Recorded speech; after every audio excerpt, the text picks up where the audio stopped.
আজ 2-3 দিন বৃষ্টির পরে আজকে দেখো ঝলমলিয়ে রোদ উঠেছে, কি সুন্দর লাগছে। আর দেখো জামরুল গাছের নিচে দেখো সব ফুলগুলো ঝরে ঝরে পড়েছে।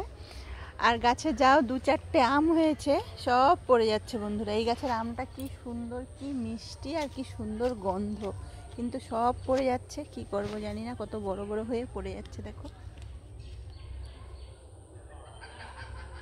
দেখেছো, একটাই ঝুঁকি হয়েছে, এই যে এই পাশটার দিকে হয়েছে।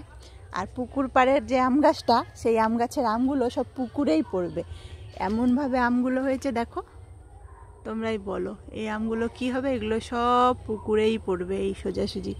আর আমরা না পুকুরে নেমে নেমে আমগুলো সব খুঁজবো।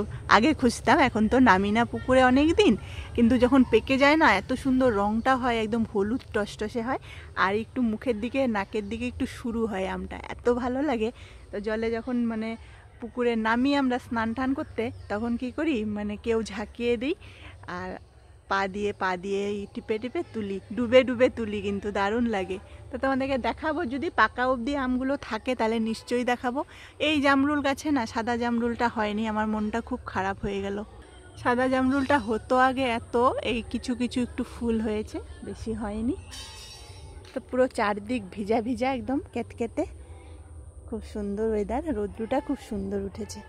তো আমিও একটু কাজে বসেছিলাম। তো আমাদের পাশে একটা আশ্রম আছে, রামকৃষ্ণ আশ্রম। তো আশ্রমে আজকে অনুষ্ঠান আছে, তাই তাদের প্রশাসন যাচ্ছিল, তাই উঠে পড়েছিলাম একটু।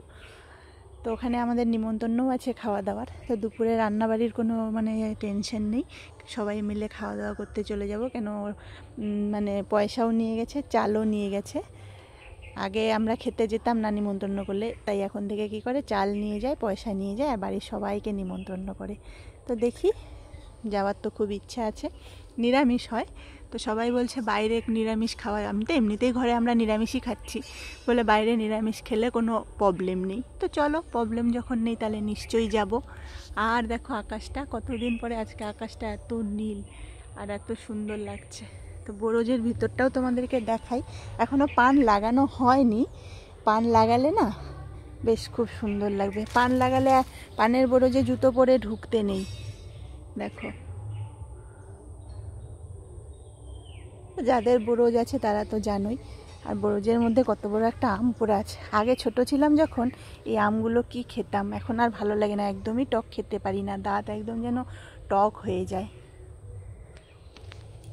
তা আমি কাজের থেকে উঠলে না আর বসতে ইচ্ছা হয় না। কালকে কি করেছি, সারা দিন আমি কাজে বসিনি, যা বাজার থেকে এসে রান্না বান্না করেছি, রাত্রেবেলাও আর আমার কাজে বসতে ইচ্ছে হয়নি। বরমশাইও কোথাও যায়নি, ঘরেই ছিল, দুজনে মিলে খালি বই দেখেছি। বেশ একটা ভালো বই দেখেছিলাম, তারপরে অনেকটা দেরি হয়ে গেছিলো, তারপরে ঘুমিয়ে পড়েছিলাম। তো চলো, সবাইকে শুভ সকাল, একটা সুন্দর ঝলমলে সকালে শুভেচ্ছা আমার সকল বন্ধুদেরকে।